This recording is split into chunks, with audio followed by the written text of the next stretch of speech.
जय हिंद, वंदे मातरम। दोस्तों स्वागत है टॉपिक लर्नर 2.0 पे। आइए दोस्तों, आज हम लोग देखते हैं बाल विकास, जो कि आपका शिवांगन पब्लिकेशन का है और ये प्रैक्टिस सेट नंबर 3 है। तो पहला क्वेश्चन देखिए दोस्तों। पहला क्वेश्चन है, निम्न में से कौन सा कथन सत्य है।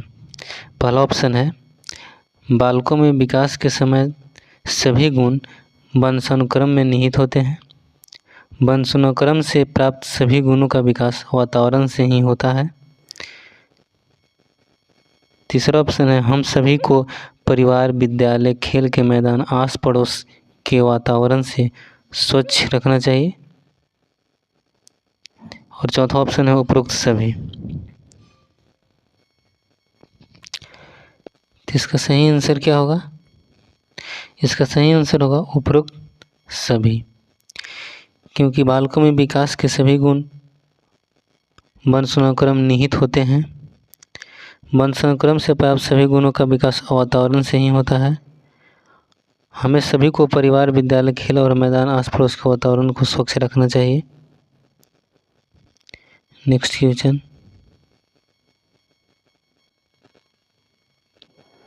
Question number 2।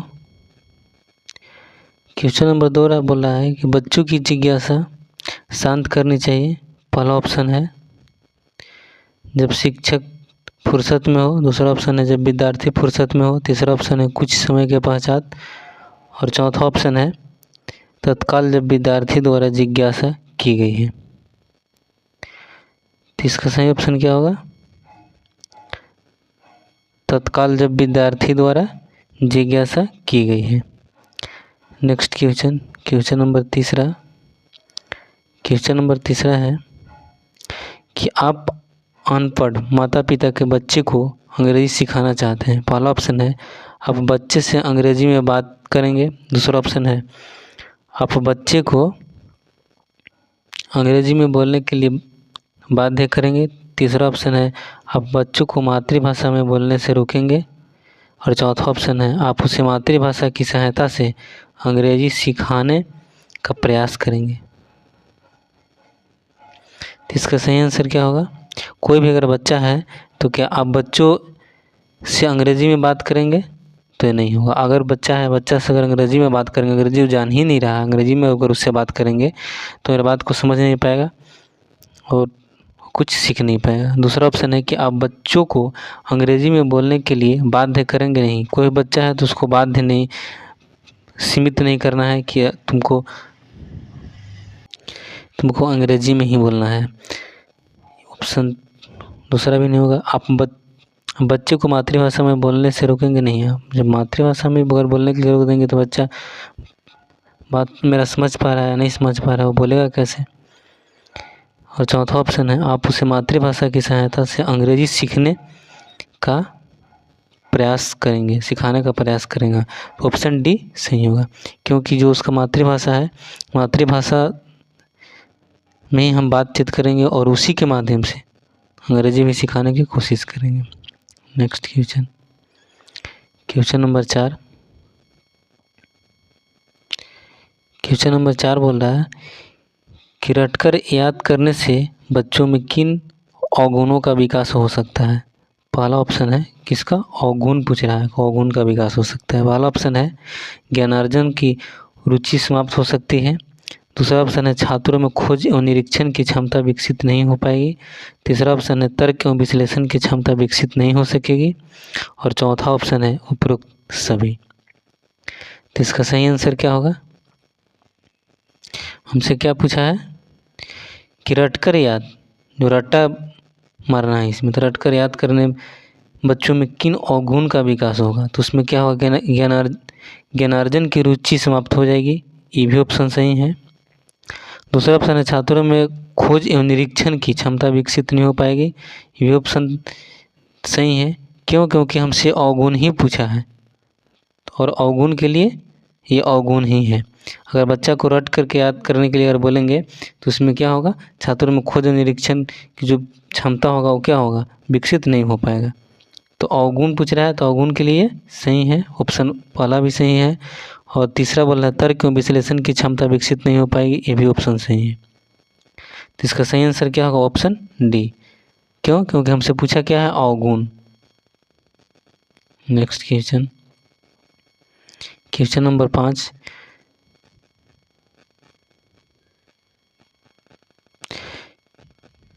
क्वेश्चन नंबर 5 बोल रहा है कि शिक्षक द्वारा अपनी देखरेख में छात्रों की स्वयं सीखने के लिए प्रेरित करने से किन गुणों का विकास होता है?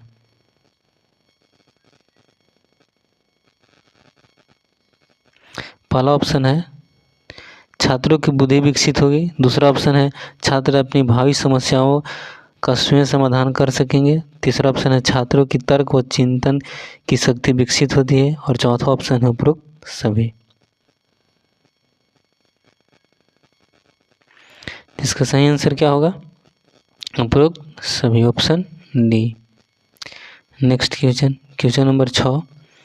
क्वेश्चन नंबर 6 बोल रहा है निम्न में से कौन सा चिल्ड्रेन हाउस के संस्थापक हैं? पहला ऑप्शन है स्पेंसर, दूसरा ऑप्शन है जॉन लॉक, तीसरा ऑप्शन है डॉक्टर मारिया मोंटेसरी और तीसरा ऑप्शन है किलपैट्रिक। तो चिल्ड्रेन हाउस के संस्थापक कौन है? Doctor Maria Montessori, option C. Next question, question number 7। Question number 7 बोल रहा है कि मोंटेसरी पद्धति में किस आयु वर्ग के छात्रों को शिक्षा दी जाती है? जो मोंटेसरी पद्धति है उसमें किस वर्ष के, मतलब कितना से कितना साल के बच्चों को शिक्षा दी जाती है? पहला ऑप्शन है कि 3 से 6 वर्ष, दूसरा है 3 से 8 वर्ष और तीसरा है 6 से 9 वर्ष और चौथा 8 से 14 वर्ष।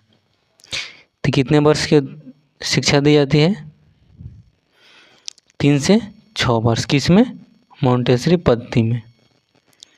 Next question, question number 8। Question number 8 बोल रहा है कि बाल मनोविज्ञान के आधार पर, किसके आधार पे? बाल मनोविज्ञान के आधार पे कौन सा कथन सर्वोत्तम है? पहला ऑप्शन है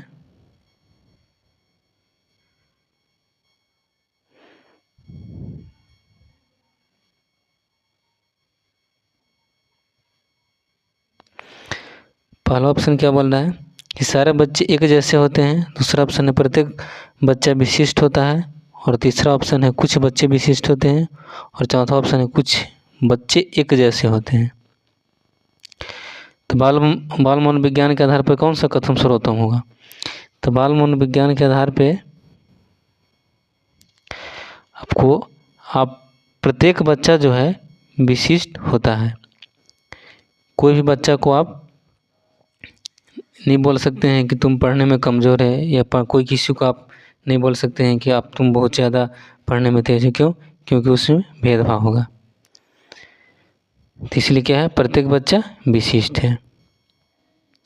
next question, question number 9। Question number 9 बोल रहा है कि शिक्षक को ज्ञान होना चाहिए। शिक्षक को ज्ञान होना चाहिए। क्या होना चाहिए? ज्ञान। पहला ऑप्शन है अध्यापन विषय, इसको टीचिंग सब्जेक्ट का। दूसरा है बाल मनोविज्ञान, तीसरा ऑप्शन है शिक्षा संहिता और चौथा ऑप्शन है अध्यापन विषय एवं बाल मनोविज्ञान का। तो शिक्षक को क्या चीज़ का ज्ञान होना चाहिए? ऑप्शन डी, किसका? अध्यापन विषय एवं बाल मनोविज्ञान का। Next question, question number 10।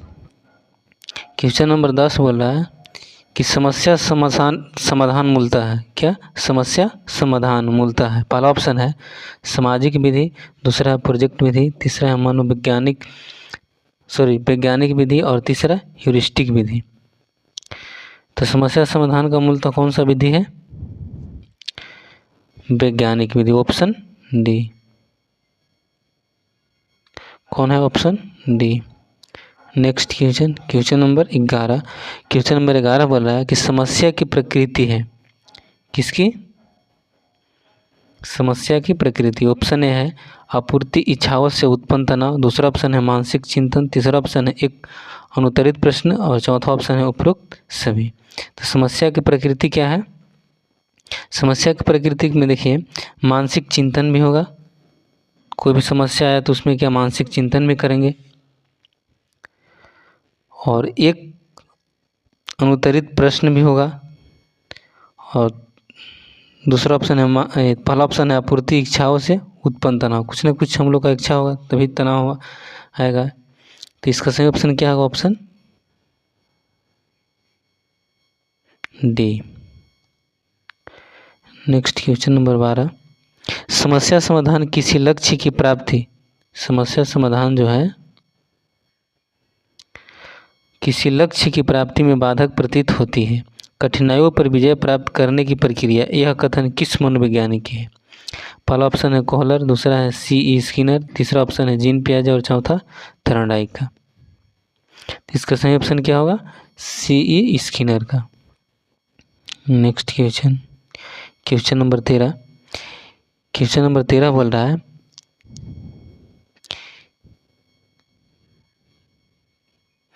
समस्या समाधान के वैज्ञानिक विवेचन की पुस्तक हाउ टू थिंक के लेखक हैं। पहला ऑप्शन है जॉन डीवी, दूसरा है J.B. वाटसन, तीसरा है J.S. रॉस और चौथा है जेम्स सल्ली।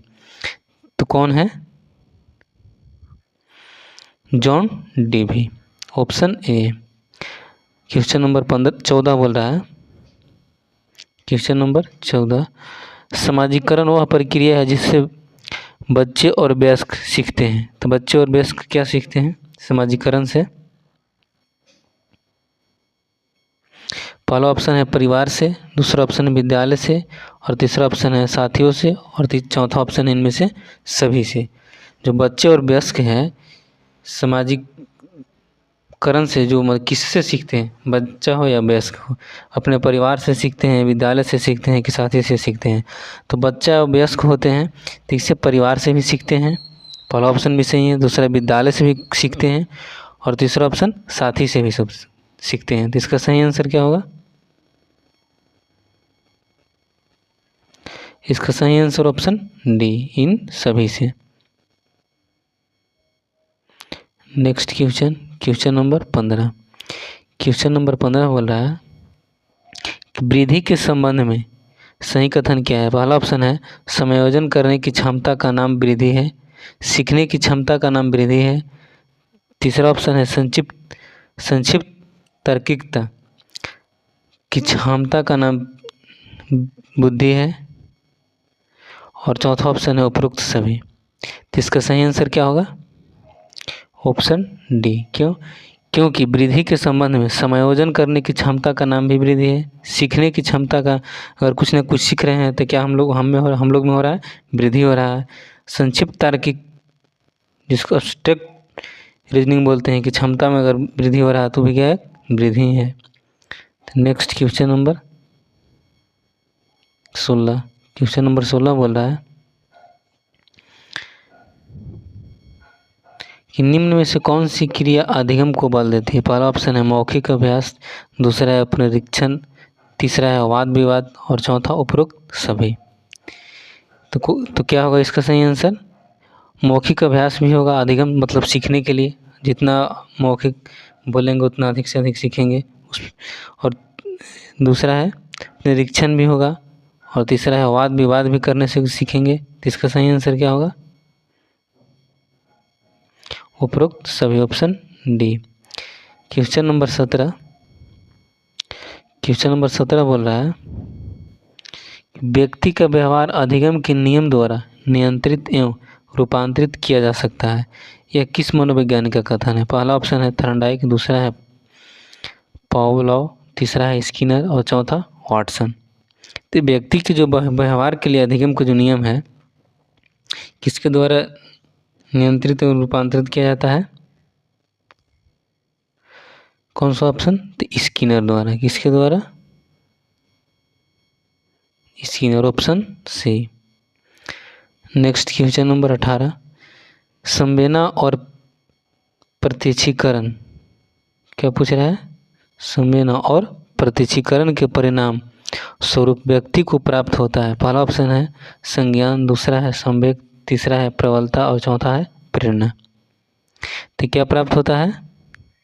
संज्ञान, ऑप्शन ए।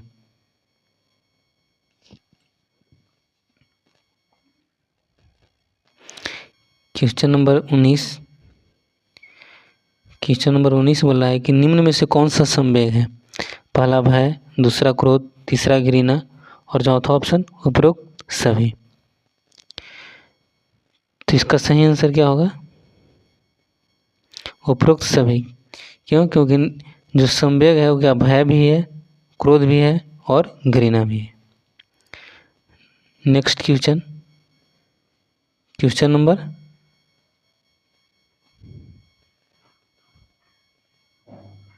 20। क्वेश्चन नंबर 20 बोल रहा है कि निम्न में से कौन सा सुखद संवेग है? कैसा संवेग? सुखद संवेग। पहला ऑप्शन है वात्सल्य, दूसरा है आमोद, तीसरा है कृति भाव और चौथा है उपरोक्त सभी। तो सही ऑप्शन क्या होगा? उपरोक्त सभी। नेक्स्ट क्वेश्चन नंबर 21 बोल रहा है कि वह कौन सा संवेग है जिसे उचित अनुचित का ज्ञान नहीं रहता? पहला ऑप्शन है कृति भाव, दूसरा क्रोध, तीसरा घृणा और चौथा वात्सल्य। तो इसका सही आंसर क्या होगा? क्रोध।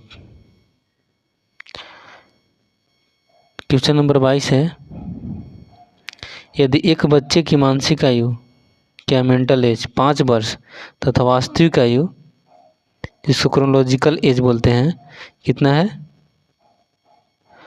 4 वर्ष, तो उस बच्चे की IQ होती है पहला ऑप्शन 125, दूसरा 80, तीसरा 120 और चौथा 100। तो इसका सही आंसर क्या होगा? 125। क्यों? क्योंकि जो IQ लेवल निकाला जाता है वो किस तरह से निकाला जाता है?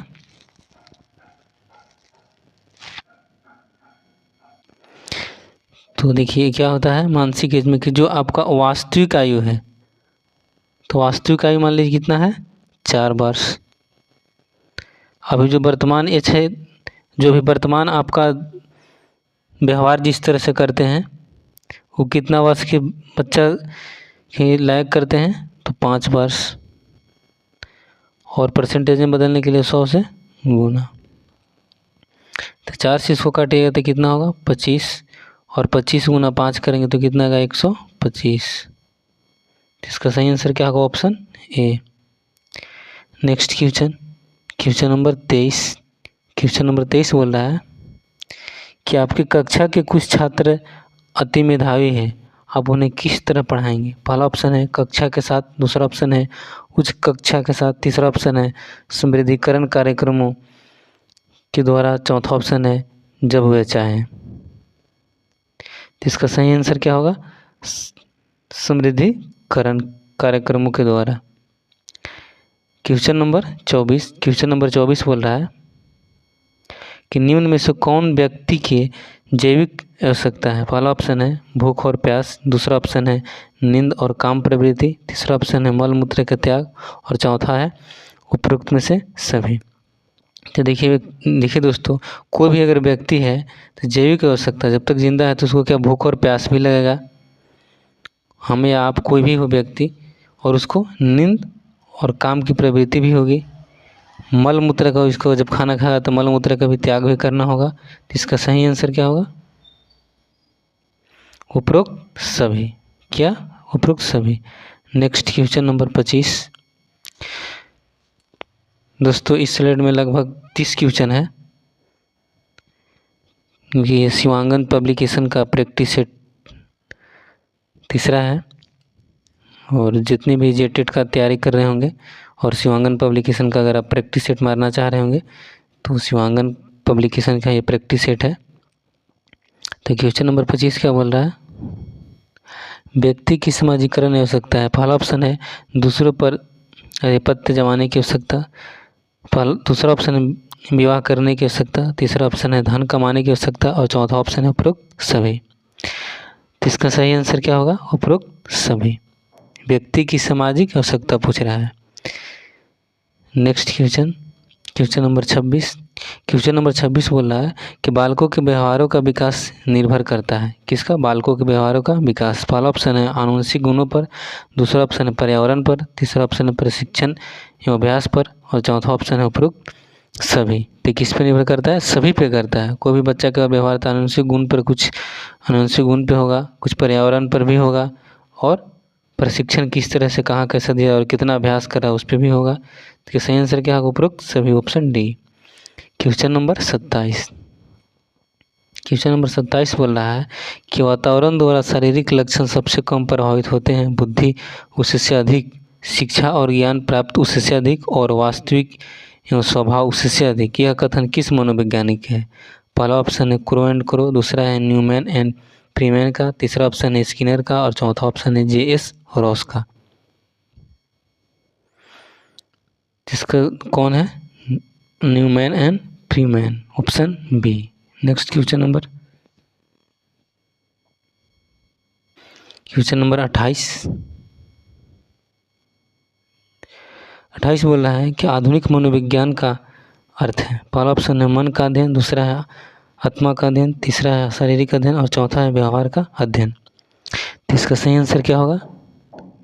व्यवहार का अध्ययन। क्वेश्चन नंबर कितना है? 29।